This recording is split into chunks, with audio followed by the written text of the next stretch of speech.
예루살렘에 시몬이라 하는 사람이 있으니 이 사람은 의롭고 경건하여 이스라엘의 위로를 기다리는 자라. 성령이 그 위에 계시더라. 그가 주의 그리스도를 보기 전에는 죽지 아니하라는 성령의 지시를 받았더니 성령의 감동으로 성전에 들어가매 마치 부모가 율법의 관례대로 행하고자 하여 그 아기 예수를 데리고 오는지라. 시몬이 아기를 안고 하나님을 찬송하여 이르되 주제여 이제는 말씀하신 대로 종을 평안히 놓아 주시는도다. 내 눈이 주의 구원을 보았사오니 이는 만민 앞에 예비하신 것이요 이방을 비추는 빛이요 주의 백성 이스라엘의 영광이니이다 하니 그의 부모가 그에 대한 말들을 놀랍게 여기더라. 아멘. 이것은 내 성경입니다. 성경은 내가 누구인지 무엇을 가졌는지 무엇을 할 수 있는지를 알려줍니다. 오늘 하나님의 말씀을 배웁니다. 이 시간 담대히 선포합니다. 내 마음은 깨어있고 내 심장은 열려 있습니다. 나는 변화될 것입니다. 나는 변화될 것입니다. 나는 변화될 것입니다. 예수님의 이름으로 기도합니다. 아멘. 네, 자리에 앉으시기 바랍니다. 네, 여러분 가슴에 손 얹고 저 따라 선언하겠습니다. 하나님 은혜 받을 자 여기에 와 있습니다. 오늘도 치유하여 주시옵소서. 진리의 빛을 보여 주옵소서. 주님의 말씀만 의지하게 하여 주옵소서. 깨닫게 하여 주옵소서. 해결시켜 주시옵소서. 예수님의 이름으로 기도합니다. 할렐루야. 네, 앞뒤분 주변분들 서로 인사합니다. 오늘도 승리하셨습니다. 오늘은 이 본문을 가지고 육회, 통쾌, 상쾌라고 하는 제목으로 함께 은혜를 나누겠습니다. 우리나라에서 굉장히 유명하신 분이죠. 뽀빠이 이상용 씨를 우리 대부분 다 알고 있습니다. 이분이 어느 텔레비전 프로그램에 나와서 그 텔레비전 프로그램을 진행하던 중에 전라남도 곡성에 사시는 107세 된 할아버지를 만나서 인터뷰를 하시는 장면이 나옵니다. 이상용 씨가 이렇게 묻습니다. 할아버지, 이렇게 오랜 세월을 사신 비결이 어디에 있습니까? 이렇게 물어요. 그러니까 이 할아버지가 그 질문에 대한 대답을 하지 않고 이렇게 말하죠. 할아버지가 뭐야, 형님이지. 그랬어요. 그러니까 이제 이상용 씨가 또 위트가 있는 분이라 얼른, 아이고 형님 죄송합니다. 그리고는 형님 이렇게 오래 사신 비결이 어디에 있습니까? 이렇게 물어요. 그러니까 할아버지가 하시는 말씀이 비결은 무슨 비결이 있어? 그냥 살다 보니까 여기까지 왔지. 이렇게 말합니다. 그러면서 이상효 씨가 이렇게 묻습니다. 형님 그동안 살아가다가 참 미운 사람도 많았을 건데 그 스트레스를 어떻게 다 이기고 이렇게 오래 107세나 형님은 사셨습니까? 이렇게 말해요. 그러니까 이 할아버지가 뭐라 그러냐면 미운 사람이 없었겠어. 미운 사람 많았어. 근데 그냥 내버려뒀어. 참 이게 의미가 있죠, 그렇죠? 그냥 내버려뒀어. 그러니까 80, 90대니까 다 가버렸어.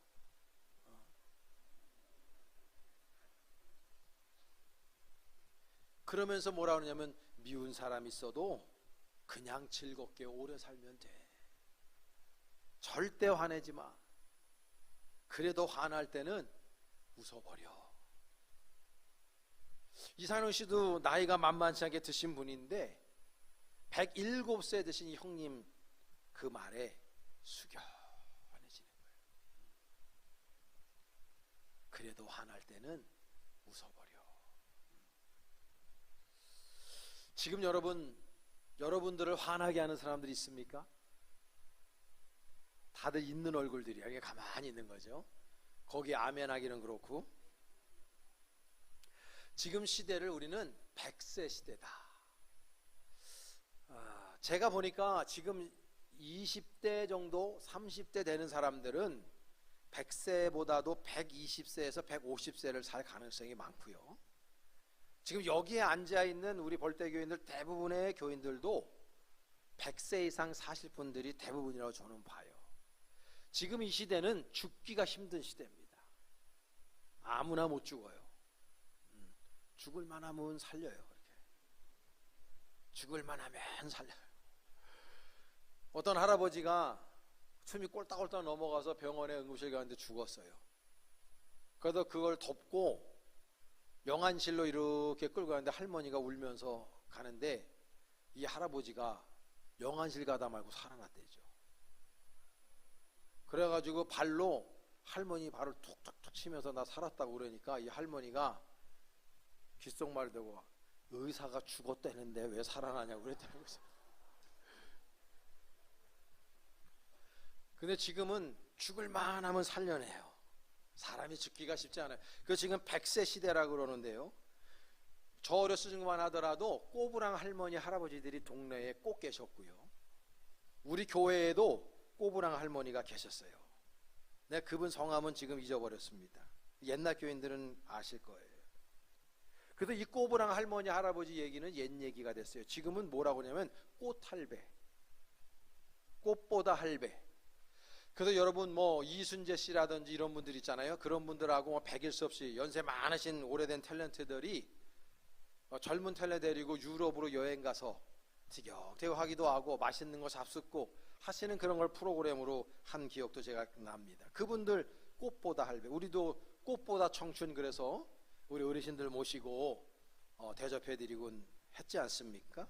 꽃할매, 꽃할배. 요즘은 그렇게 얘기해요. 이 주목받고 있는 스웨덴의 작가죠. 요나손이라고 하는 사람이 있는데 이 사람이 재미있는 책 한 권을 써냈어요. 저 소설책인데요.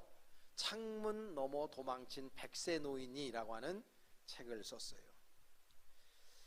저 책 그 소설 속의 주인공이 알란이라고 하는 할아버지인데 이 할아버지가 100세의 생일을 양로원에서 맞이합니다. 그래서 100세를 사는 게 쉽지 않으니까 100세 생일 되는 날 그 동네 시장님도 초청하고 많은 기자들이 와가지고 그 할아버지의 100세 생일을 축복하고 축하하기 위해서 이벤트를 양로원에서 준비를 했습니다. 그래서 이제 생일 축하 케이크를 자르려고 하는 그날에 이 알란이라고 하는 할아버지는 자신의 방, 양로원 방에 있는 창문으로 도망을 가요. 양로원을 탈출해 버립니다. 이 할아버지의 전직은 뭐냐면 이분은 폭탄을 만드는 제조 기술을 가지고 있는 사람이었어요. 굉장히 유명한 사람이었어요. 그래서 이 사람은 소설 속에서 윈스턴 처칠을 만나고 그리고 스페인 내전에서는 프랑코 장군을 도와주기도 하고 또 중국 마오쩌둥의 아내를 위기에서 구해주기도 해요. 그리고 소련의 스탈린을 만났는데 스탈린에게 밉보여가지고 블라디보스톡으로 유배 가서 노역을 감당하다가 도망을 쳤는데 어디로 도망치냐면 북한으로 도망쳐요. 거기에서 김일성을 만나고 그때 당시에 어린 김정일이도 만납니다. 그리고 이 사람은 미국으로 돌아와서 미국 대통령인 레이건도 만난 사람입니다. 그러니까 이 사람의 인생은 굉장히 파란만장한 인생을 산 사람이에요. 이 알란의 어머니가 어렸을 적부터 알란한테 무슨 얘기를 했냐면 야, 인생이라는 거 엄마가 살아보니까 아무리 많이 발버둥을 쳐도 결국은 삶이 그냥 지나가는 거더라. 그냥 흘러가더라. 엄마가 얘기해요. 그러면서 너 흘러가는 인생, 너의 인생을 살아라. 너만의 인생을 살아라. 너다운 인생을 살아라. 엄마가 맨날 가르쳐줘요. 그런 인생을 이 사람 살아요. 여러분 Let It Be라고 하는 팝송을 아시죠? 비틀즈의 마지막 곡이죠. 12번째 곡인가 잘 알고 있는데 비틀즈가 Let It Be. Let It Be라는 뜻이 뭡니까? 그냥 흘러가는 대로 놔둬. 인생이라는 것은 그런 거야.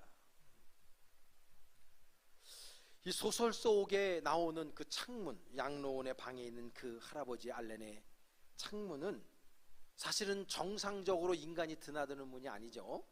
그 창문은 바람이 왔다 갔다 하고 공기가 통하고 빛이 왔다 갔다 하고 어떤 시선이 머무는 곳이 창문이지 사람이 드나드는 문은 아니에요.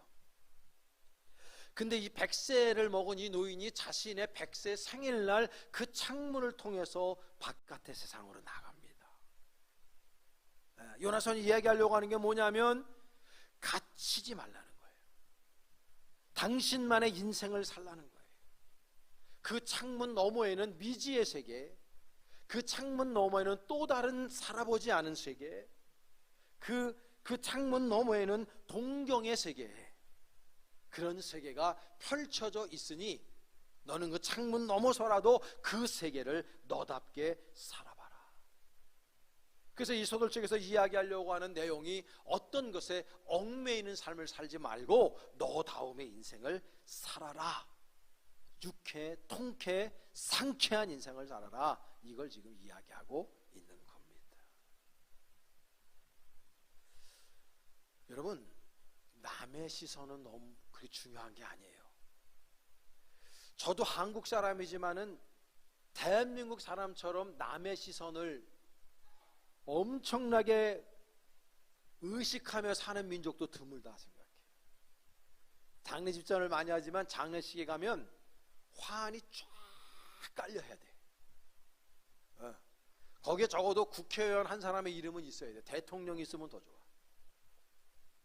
저도 요 근래에 우리 처갓집 그 삼촌 돌아가셔가지고 갔더니 대통령실에서 화환이 딱 와 있더라고. 그거를 영정 왼편에다가 딱 갖다 놨어. 그래야 돼. 결혼식에 가도 하객이 많아야 돼. 그것도 생각하죠. 내가 그동안 뿌린 게 얼마인데 이렇게 하죠. 대한민국 사람들은 자동차도 다른 사람을 의식해서 사요. 그래서 대한민국이라는 조그만 땅덩어리에 이렇게 큰 차들이 많은 나라가 지구상에 없어요. 단연코 없어요. 한국 사람들은 얼마나 큰 걸 좋아하는지 다 대로예요. 길 이름도 강남대로, 한강대교, 그렇게 큰 걸 좋아하는 거예요. 왜냐하면 보여지는 게 중요하거든. 남의 시선에게 보여지는 게 중요해요. 사회적인 통념이 중요해요. 그런데 이 책에서 말해요. 다른 사람들의 시선이 중요하지 않다. 저도 이만큼 살아보니까 절대 다른 사람이 내 인생 대신 살 수 없다는 걸 다시 한번 깨달아요. 너무 당연한 진리인데도 이거 깨닫는 게 쉽지 않아요. 아파보면 내가 아프지 내 아내나 내 자식이 아픈 게 아니에요. 대신 아파줄 수가 없어요. 내가 아픈 거예요. 인생이라고 하는 건 그런 거예요. 어머니 뱃속에서 태어나서 내 인생은 내가 살아요. 근데 수많은 인생들이 살아가면서 나답게 살지 못하고 다른 사람들의 시선을 의식하며 살아요. 그러지 말라는 거죠. 너다움의 인생으로 살아가야 된다는. 그래야 유쾌, 통쾌, 상쾌한 인생을 살아갈 수 있다는 거죠. 지금으로부터 2400년 전에 살았던 그 유명한 철학자인 플라톤이 있습니다. 이 사람이 국가론이라고 하는 유명한 책을 썼죠.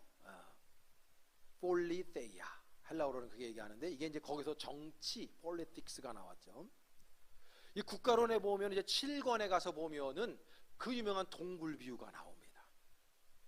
그 동굴 비유에서 플라톤이 이야기하려고 하는 게 뭐냐면 수많은 죄수들이 동굴에 쇠스랑에 차여가지고 갇혀 있어요. 그리고 동굴 벽을 다 보고 있습니다. 그러다가 그 중에 철학자 같은 그 사람이 어찌어찌 이걸 풀어줘. 속박을 풀고 그리고 동굴 입구로 나갑니다. 나가서 딱 바깥에 나가보니까 태양빛이 장렬하고 자기가 그 동굴 벽에서 늘 봤던 것이 어떤 사물의 실체가 아니라 그 실체의 그림자였다는 걸 알게 돼요. 일례로 선풍기가 있으면 선풍기의 실체를 보고 산 게 아니라 햇빛에 의해서 비춰진 선풍기의 그림자를 보고 살고 있었다는 걸 깨달아요, 이 사람이.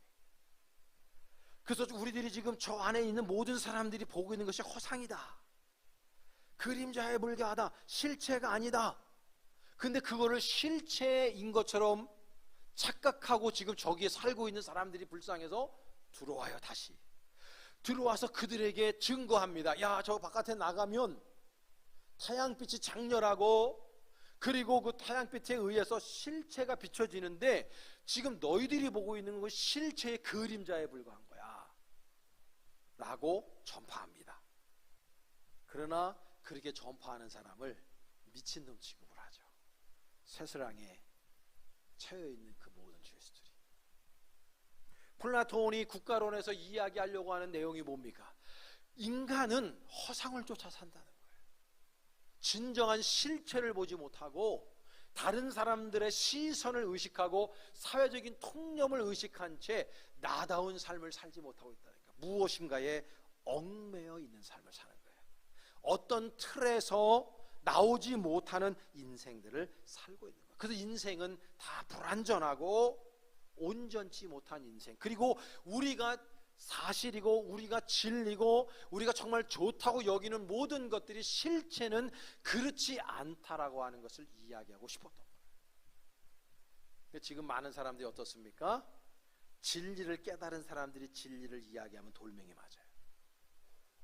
수많은 인생들이 실체를 보지 못하고 살아요. 그래서 나다움으로 살지 못하니까 내 인생이 유쾌하지도 상쾌하지도 통쾌하지도 못한 인생을, 막힌 인생을, 답답한 인생을 살아가는 거죠. 저는 우리나라 시인 중에 나태주 시인, 이분 참 좋아하는데요. 이분이 들꽃이라고 하는 시를 몇 편을 썼는데 그 중에 3번, 풀꽃 3번이라고 하는 시가 있는데 그 풀꽃 3번이 아주 짧은 시예요. 이렇게 말해요. 기죽지 말고 살아. 꽃 피워봐. 참 좋아. 이런 시가 있어요. 기죽지 말고 살아. 꽃 피워봐. 참 좋아. 여러분, 사람들은요 늘 기가 죽어 살아요. 청년들이나 이런 사람들, 대학을 좀 중간이나 조금 우리나라 쪽으로 레벨적으로 C 대학을 나온 사람들은 A 대학 나온 사람들 쫄려요. 어떤 사람들은 좀 부자로 살면 좀 못 사는 사람들은 쫄려요. 기죽어 있는 거예요. 그러지 말라는 거예요. 그 사람이 내 인생을 대신 살아주지 않으니까. 내 인생은 내 거거든요. 기죽지 말고 살아. 꽃 피워봐. 너만의 꽃, 나만의 꽃. 다른 사람의 꽃이 아니라 나만의 꽃을 피워봐. 참 좋아. 유쾌, 통쾌, 상쾌한 거죠, 인생이. 미국의 샌더스라고 하는 대령 출신의 할아버지가 있어요. 여러분 누군가 그러겠지만 켄터키 프라이드 치킨 앞에 수염이 이렇게 할아버지죠. 그게 샌더스 대령이에요. 이 사람은 제대 대령으로 제대하고 66세에 켄터키 프라이드 치킨 사업을 시작한 사람이에요. 다 늙었다고 생각하는 그 나이에 이 사람은 사업을 개진했어요. 엄청난 성공의 부를 이룬 사람이죠. 제가 언제 미국 갔더니 한 10 몇 년 됐어요. 아웃백이 아니라 그 양지역에서 나오면 있는 햄버거집 뭐더라? 버거킹. 버거킹에를 가서 앉아 있는데 켄터키 프라이드 치킨 앞에 있는 샌더스 할아버지가 앉아 있더라고, 거기를. 그래서 제가 물었어요. 당신 샌더스 할아버지냐고. 그랬더니 씩 웃더니 비슷하게 생겼지만 아니라고 그러더라고. 그래갖고 sorry 그랬죠. 그 할아버지 흉내내는 할아버지들 이렇게 많더라고요. 파르웨 윌리엄 윌리스라고 하는 사람은 이 사람 나이 69세에 돛담배를 타고 태평양을 횡단합니다. 우리가 잘 걷는 괴테는 파우스트를 80에 썼습니다. 여성들이 좋아하는 샤갈, 그분은 91세에 마지막 대표작을 완성합니다. 경영학의 아버지라고 하는 피터 드러커는 93세에 경영학 이론을 세웠습니다. 제가 설교 시간에도 한두 번 말씀드렸지만 제자들이 와서 선생님, 가장 훌륭한 선생님의 저서는 무엇입니까? 그때 이분이 94세에 그런 얘기했어요. 다음에 쓸 작품이라고. 여러분, 그 외에 헤아릴 수 없는 꽃할배, 꽃할매 스토리들로 역사는 엄청나게 많은 사람들이 써내려왔어요. 성경에도 보면요, 육회, 통회, 상회, 할배, 할매들의 이야기가 엄청나게 많아요. 아브라함의 이야기 보세요. 100세의 아들 이삭을 하나님으로부터 선물을 받은 이 꽃할배의 이야기 우리 알고 있어요. 모세 80세에 출애굽시키는 놀라운 역사를 감당하는 이 꽃할배의 이야기도 우리 알고 있어요. 갈렙이라고 하는 사람, 여호수아 갈렙만 1세대 출신 중에서 유일하게 가나안 땅을 밟았던 그 갈렙이라고 하는 사람은 성경에 보면 85세에 이 산지를 내게 주시옵소서 이렇게 외칩니다. 누가복음에 보면은 안나라고 하는 85세의 할머니가 나와요. 꽃할매죠. 이분은 중보기도를 통해서 메시아를 보지 않고는 죽지 않는다고 하는 하나님의 계시의 말씀을 듣고 결국은 예수 그리스도, 강보에 쌓인 예수를 보고 하나님 앞에 부름받는 꽃할매 이야기도 있어요. 우리가 알고 있는 사도 요한계시록을 쓴 그 사도 요한은 90세의 반모섬에서 1년 6개월 동안 유배당하는 가운데에 요한계시록을 적어냅니다. 그리고 오늘 본문에 등장하는 시므온, 꽃할배입니다. 이 할배는 나이가 든 그 노인임에도 불구하고 하나님으로부터 계시받아 메시아를 너는 볼 것이다. 그 오늘 본문에 잘 나와 있어요. 25절의 말씀인데 우리 다 같이 한번 보겠습니다. 예루살렘에 시몬이라고 하는 사람이 있으니 이 사람은 의롭고 경건하여 이스라엘의 위로를 기다리는 자라. 성령이 그 위에 계시더라. 아멘. 시몬이라고 하는 사람에 대해서 그 사람의 일생이 어떤지, 어디서 태어나고 어떻게 성장하고 그분의 부모님은 어떻고 학식이 얼만큼인지 소유가 얼만큼인지에 대해서 성경은 침묵합니다. 그리고 그에 대해 설명이 이래요.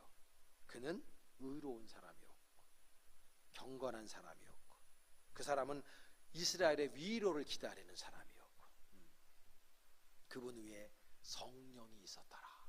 그 말이에요. 온 세상의 메시아이신 예수 그리스도가 태어났고 정결례식, 레위기 법전에 의하여 정결례식, 아들을 낳으면 어머니가 30일을 정결례식을 했고 딸을 낳으면 60일을 정결례식을 하고 그리고 난 다음에 예루살렘 성전으로 와서 하나님 아버지 앞에 첫 번째 열매인 그 아들인 딸이 올려드리는 그 정결례식을 하는 그 순간에 여러분 예전에는 애들을 얼마나 많이 낳았어요. 예루살렘 성전에 강보에 쌓여진 30일쯤 되는 그 아기 예수와 같은 아기들이 얼마나 많이 있었겠어요. 그 안에. 근데 시므온은 그게 예수인 걸 알아요. 그리고 그에게 경배합니다. 그러면서 이분이 오늘 보면 29절 32절에 이렇게 고백해요. 우리 다 같이 한번 봅니다.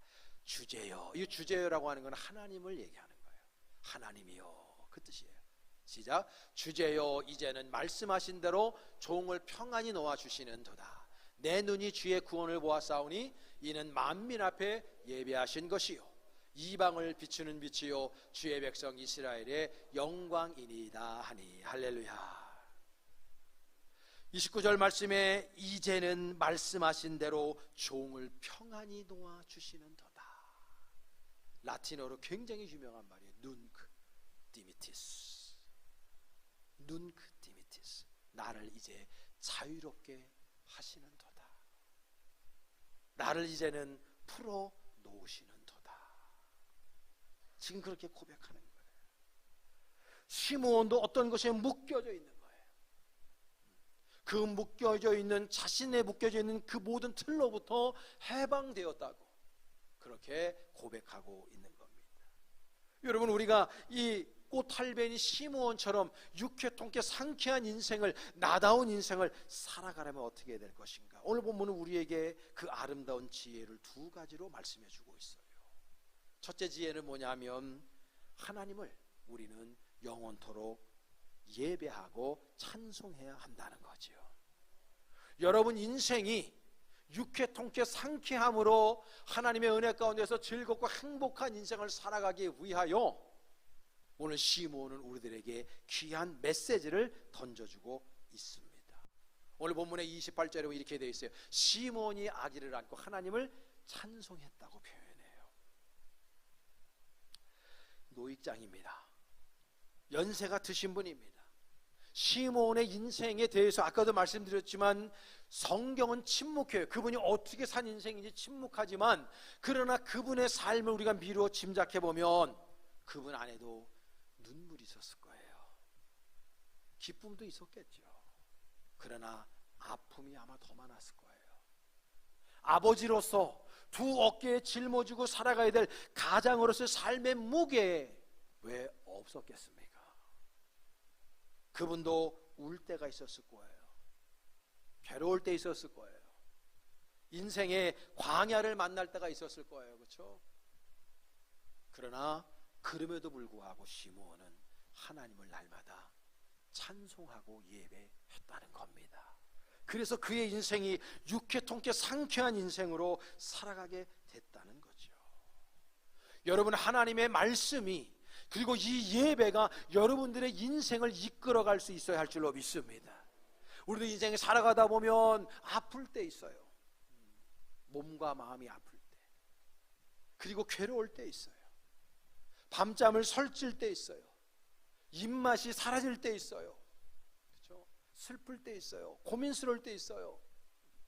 걱정과 염려 때문에 아무것도 하지 못할 때 있어요. 괜히 화날 때도 있어요. 힘들 때 있어요. 그러나 그럴 때라도 우리는 하나님을 믿는 주님의 백성으로서 시므온처럼 어떤 상황 속에서라도 우리 하나님 아버지를 예배하고 찬양할 수 있어야 하는 겁니다. 그럴 때 하나님의 섭리가, 하나님의 그 슈퍼 네이처한 그분의 영적인 파워가 우리 안에 들어오므로 우리는요, 그분 안에서 참 기쁨과 소망을 누리는 인생이요, 나다운 인생, 유쾌통쾌 상쾌한 인생을 살아갈 수 있는 겁니다. 여러분, 예배를 그래서 귀하게 여기셔야 되고 하나님을 여러분들의 영혼으로 찬양할 수 있어야 하는 겁니다. 두 번째로는요, 우리는요, 우리의 삶을 정말 유쾌통쾌 상쾌하게 살려면 우리들의 영적 감각이 깨어나야 돼요. 영적인 눈과 영적인 귀와 영적인 센서가 열려야 된단 말이죠. 오늘 보면 30절에 이렇게 되어 있어요. 내 눈이 주의 구원을 보았습니다. 내 눈이, 이거는요 육신적인 눈만을 얘기하지 않아요. 영적인 눈을 얘기하고 있어요. 여러분, 제가 모두에도 말씀드렸지만 그 예루살렘 성전 안에 정결 예식을 통해서 아이들을 하나님 앞에 올려드리기 위한, 예배를 드리기 위해서 온 사람들이 한두 사람이 아닌 거예요. 엄마 아버지가 애를 강보에 싸고 오는 사람들이 한두 명이 아닌 거예요. 그냥 다른 사람들이 볼 때에는 목시의 아들이에요. 다른 사람이 볼 때는 요셉과 마리아 엄마 아버지가 애 하나 낳아가지고 아들 낳아서 왔구나라고 생각하는 거예요. 왜냐하면 거기에는 너무나 많은 아들과 딸들이 강보에 쌓여서 정결례식을 취하고 있었거든요. 그런데요, 유독 그 수많은 사람 가운데 시므온의 눈에만 그 강보에 쌓인 요셉과 마리아의 아들이 메시아 되신 예수라는 것을 깨닫고 있는 거예요. 그 시므온만 보는 거예요. 영적으로 느끼고 아는 거예요. 여러분, 우리 눈에 안 보인다고 존재하지 않는 게 아닙니다. 지금 여기에도 엄청나게 많은 먼지가 있는데 우리 눈에 안 보여요. 우리 인간은 능력의 한계가 있기 때문에 좀 오래된 얘기지만 저희가 이렇게 늘 전세를 살았는데 우리는 여기 경진마을이라고 그러죠. 경진마을. 거기에 전세를 살 때 이사를 했는데 그때 저희 아버지가 막 아파서 조금 이렇게 그러실 때인데요. 우리 외삼촌 중에 지금도 이제 살아계신데 오세종 목사님이라고 우리 교인들 몇몇 분도 아시는 분이에요. 옛날 교인. 근데 그분이요 뭘 하시는 분이냐면 목사님이면서 풍수지리 박사예요. 그래서 우리나라 최초로 풍수지리와 신학을 접맥해갖고 박사학위 받은 첫 번째 인물이에요. 그분이. 그래서 감리교 신학대학 교수, 배재대학 교수, 연대 이런 데 가서 시간 강사로 이렇게 하시고 지금 연세가 있어서 이제 은퇴하셨는데요. 그분이 지금도 한문을 가르쳐요. 한문에 아주 그냥 통달한 분이에요. 그분이 그 호가 무불달이야. 무불달. 모르는 게 없다. 달하지 않은 게 없다. 그래서 무불달이거든요. 근데 이분이 우리 집에 이사하는데 와가지고 그분은 오면 손으로 이래요. 풍수를 보는 거야. 풍수를 보고 그 밑에 땅 밑에 물이 몇 톤 몇십 톤 흐르는지를 다 알아요. 그러더니 우리 집에 오셔가지고 쭉 보더니 이러는 거야. 이 집 뒤에 가면은 아마 이만큼 벽이 갈라져 있을 거라고. 그 우리 처음 오시는데. 그 제가 같이 갔어요. 갔더니 진짜 주먹 들어갈 만큼 집이 갈라져 있는 거예요. 그러더니 그 밑으로 한 25톤 정도의 물이 흐른다고. 그래도 우리 아버지한테 그러는 거예요. 형님, 이거 몸에 안 좋다고. 밑에가 습하면 병 걸리기 쉽고, 형들 병 걸려서 안 좋으니까 되도록 빨리 이사 가면 좋다고. 그래서 사실 돌침대 이런 게 나온 거거든요. 그래서 그러니까 우리 아버지가 아이고 뭐 목사가 뭐 그런 거 풍수지리를 믿냐? 이거는 믿음의 문제가 아니라 이거 팩트라고. 그래서 그분이 그때 당시 한 얘기 중에 기억나는 게 저기 부평에 가면 부천에 가면 중동 지역이라고 해요. 중동 신도시 그런 데 살면 안 된다고. 거기가 늪지대이기 때문에 이 양반 얘기는 아파트 8층까지 영향을 준대요. 그래서 아픈 사람이 많고 죽어나가는 사람이 많을 수밖에 없다고. 습한 데 살면 안 된다. 그런 얘기를 이분이 하는 거예요. 우리 김윤정 집사 안 왔나 오늘? 송도 신도시 이런 데 살면 안 되는 거예요. 그거는 바다를 메웠잖아 완전히. 그분은 땅 밑을 봐요. 남들 못 보는 거 본다고. 우리가 못 보는 거지 존재하지 않는 게 아니에요. 제가 목회 초년기 때 마음도 울적하고 이거 목회 어떻게 해야 되나 고민하고 있을 때 제가 한월산 기도원에 갔어요. 거기 목회자 방이 있는데 지금도 뭐 열악해요.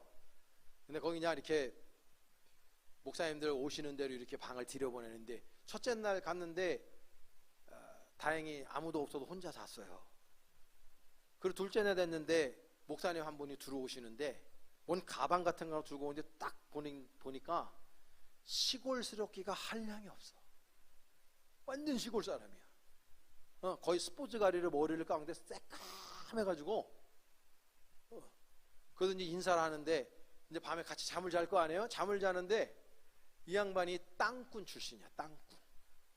땅꾼 알죠? 땅꾼 뱀 잡으러 다니는 사람. 그리고 제가 10만이 땅꾼 플러스 10만이 삼캐러 다니는 사람. 그러다가 그렇게 살다가 아내를 만났는데 이 아내가 너무 믿음이 좋은 여자여서 그 아내를 통해서 예수 믿고 목사 됐대 자기가.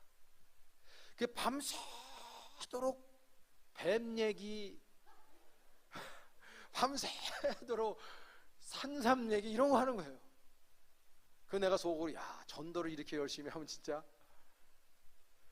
그래서 거의 잠도 못 자고 아침에 또 엄청 일찍 일어나.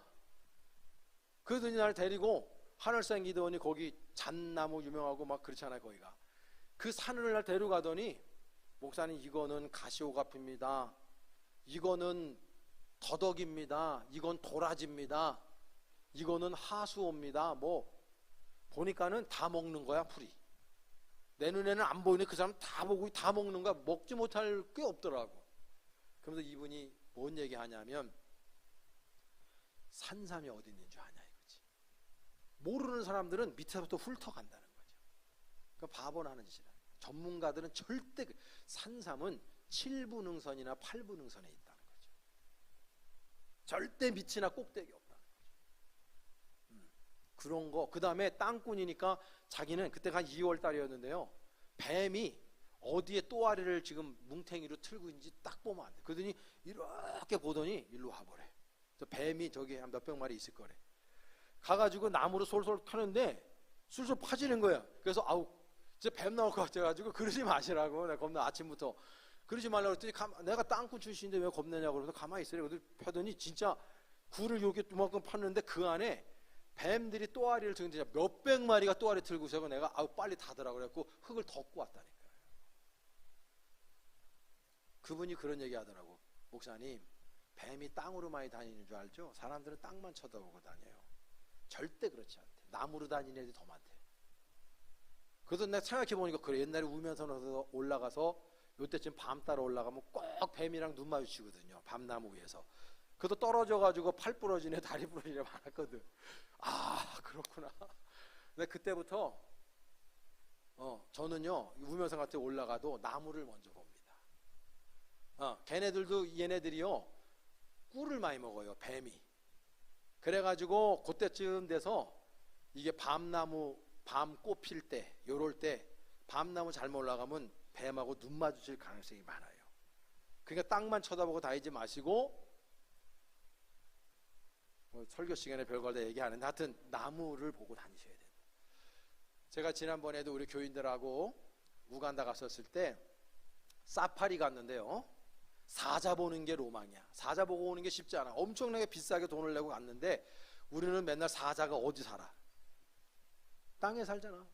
잡아먹고 그러니까 땅만 쳐다보고 가는 거야. 근데 거기에서 일하는 오토바이 타고 하는 일하는 분이 우리 드라이버한테 저쪽에 사자 있다는 거예요. 돈 주니까는 그 사람이 사자 있는 데 가르쳐 준 거예요. 우리가 공치지 않기 위해서 그렇게 한 거예요. 그래서 우리나라 돈으로 한 3만 원인가 얼마 준 걸로 기억하는데 주니까 저기 사자에서 가서 보니까 우리 땅만 쳐도 가는데 얘가 식사를 건하게 하고 배가 불뚝 튀어나왔는데 나무 위에 떡하니 올라가 앉아 있더라고. 제가 사진 올려가지고 제가 그거 페이스북에 올렸다고. 그때부터는 사자애가 땅에만 있는 게 아니라는 걸 다시 깨닫는 나무를 쳐다보고 다니는 거죠.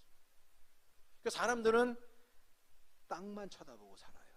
왜? 그것만 보이니까. 우리들은 눈을 떴는데 땅만 봐요. 왜? 보이는 게 그거니까. 그런데 절대 여러분 보이는 게 전부가 아니에요. 땅만 쳐다보고 사는 사람은 땅의 것만 추구합니다. 그러니까 사람들이 물질 추구하는 거예요. 사람들이 세상에 성공 추구하는 거예요. 근데 시므온은 영의 눈이 열려있는 사람이에요. 그러니까 남들이 못 보는 메시아 대신 강보에 쌓인 예수를 보는 거예요. 이분이 메시아구나. 에베소 6장에 보면 사도 바울이 영의 눈이 띄어져 있는 분 아닙니까? 그래서 하나님의 전신갑주를 입으라고 우리에게 말씀하는 겁니다. 이 세상은 영적 전투 한복판에 있는 세상이니 너희들이 영적인 눈을 뜨고 영적인 갑옷을 입어야 된다. 구원의 투구를 쓰고 의의 흉배를 붙이고 진리의 허리띠를 띠고 복음의 신발을 제대로 신고 그리고 성령의 검과 믿음의 방패를 가지라고 이야기하는 거예요. 그리고 날마다 anyway, everywhere, anytime 어디에서 누구를 만나든 무엇을 하든 기도하라고 말씀하는 거예요. 남들이 못 보는 거를 보셔야 돼요. 영의 눈이 띄어져야 됩니다. 어떤 사람은 똑같은 설교를 듣는데도 그 설교의 은혜를 못 받아요. 어떤 사람은 영의 눈이 열려있고 영의 센스가 열려있으니까 하나님의 말씀에 엄청난 은혜를 받고 있어요. 왜 그러냐면 영적인 센서가 지금 열려져 있느냐, 하나님을 향하여 지금 통해 있느냐 아니냐에 따라 다른 거예요. 여러분은 우리가 이 라디오를 듣더라도 89.1, 91.9, 95.1 뭐 이런 거 해서 주파수를 맞춰야 그 방송이 나옵니다. 그렇죠? 우리의 주파수가 영적으로 하나님을 향하지 않으면 하나님의 음성을 들을 수 없는 거예요. 우리의 영이 깨어 있어야 돼요. 그래야 인생을 살아가면서 이 물질적인 거, 세상적인 거, 육신적인 거, 땅의 것들만 보지 않고 우리에게는 또 다른 것이 보이는 거예요. 영의 세계가 열리니까 영적인 세계를 보는 거예요. 그러니까 하늘의 자원을 끌어다 쓰는 거예요. 땅의 자원만이 아니라 영의 자원을 끌어다 쓰니까 레벨이 다르죠. 어느 게 더 고차원적이고 좋은 거예요. 여러분, 어린아이한테, 남자아이 2살 3살짜리한테 100만 원짜리 수표하고 자동차 장난감을 딱 제시해봐요. 애들이 뭐 가지고 갈까요? 0.1초도 헷갈릴 필요가 없어요. 자동차 집어요. 곧대로 되는 여자아이한테, 우리 한나 이런 애들한테 100만 원짜리 수표하고 이쁜 인형 갖다 줘봐요. 한나가 뭐 보고 100만 원짜리 수표가 더 좋은 거야. 그리고 그거 선택하나요? 절대 그렇지 않아요. 인형 선택해요. 왜? 보는 눈이 아직 없는 거예요. 어린아이라 몰라요. 사리분별을 못하는 거예요. 지난주에도 우리 손주 하람이가 안고 있는데 막 웃다가 울다가 하다가 힘을 써요. 똥 넣는 거예요. 내 눈을 쳐다보더니 힘을 써요. 철딱서니가 없는 거예요. 철딱서니가 없는 거예요. 그러니까 할아버지한테 웃고 울다가 할아버지 앞에서 똥을 넣죠. 그리고 지가 싸놓고 울어요. 그 엄마 아버지가 기저귀 쳐줘야 돼요. 그러면 좋아해요. 그게 애들이에요. 우리 신앙생활 하다 보면요, 영적인 어린아이의 수준에 머물러 있는 사람이 너무 많아요. 그래서 내가 지금 무슨 행위를 하고 있는지조차도 몰라요. 사실은 굉장히 부끄러운 짓인데, 사실은 되게 냄새나는 일인데, 사실은 부모를 힘들게 하는 일인데, 근데 몰라요. 왜? 어려서, 그리고 몰라서, 못 느끼니까 안 하는 거예요. 못 하는 거예요. 우리 신앙생활 하면서 영적으로 깨어있지 않으면 육신적인 것만 보고 사니까, 영적으로 어린아이가 되다 보니까, 영적인 눈이 열리지 않다 보니까 그런 일들을 하는 거예요. 교회 왔는데 왜 시험에 들어요? 응? 교회 왔으면 은혜 받아야지. 왜 시험에 들어요? 목욕탕 가면 목욕해야지. 옷 입고 들어서 가만히 앉아있다 나오는 사람이 어디가 있어요? 백화점 가면 쇼핑해야지. 백화점 문간에 앉아서 가만히 앉아있다 오는 바보가 어디 있습니까? 음식점에 밥 먹으러 들어갔으면 돈 내고 밥 먹고 나와야지. 네? 시켜놓고 밥 안 먹고 가만히 있는 것과 똑같은 거예요. 여러분, 우리가 신앙생활 하면서 트이면, 영적으로 트이면 남들이 못 보는 거, 남들이 못 듣는 거, 남들이 못 깨닫는 거 깨닫고 보고 듣고 하는 거예요. 그러니까 뭐예요? 삶의 지평이 넓어져요. 왜? 하늘의 자원까지 끌어다 쓸 수 있는 능력이 나한테 생겼거든요. 그러니까 째째하게 땅의 것만 보면서 살지 않는 거예요. 가만 내버려둬 다 죽더라. 화나거든 그냥 웃어. 그 할아버지가 인생을 살아가며 깨달은 진리. 우리 인생 살아가면서 내 인생 한 번밖에 살 수 없고 누가 대신 살아줬으면 내 인생 사는데, 나처럼 나로서 살아가는 사람이 드물다는 거죠. 육회 통쾌 상쾌하게 살아야 되는데, 여러분 소망합니다. 여러분 육회 통쾌 상쾌하게 사실 수 있기를 바랍니다. 일생밖에 없어요, 우리요. 그리고 누구 인생입니까? 남편 인생이에요? 아내 인생이에요? 부모님들 말씀해봐요. 자식 인생이에요? 사랑하며 살지 말자는 게 아니라 내 인생이잖아요. 여러분, 하나님의 은혜 가운데서 늘 예배하고 주님을 찬송하고, 그리고 날마다 여러분들의 영의 감각이 열려져서 남들이 못 듣고 못 보는 것 듣고 보고 하셔서 남들이 깨닫지 못하는 하늘의 놀라운 비밀, 무스테리온, 그 비밀을 깨닫고 늘 여러분들의 인생을 상쾌 통쾌 유쾌하게 만들어 가실 수 있기를 간절히 원합니다. 우리 옆에 있는 앞뒷분 서로 축복합니다. 상쾌하고 통쾌하고 유쾌하게 삽시다.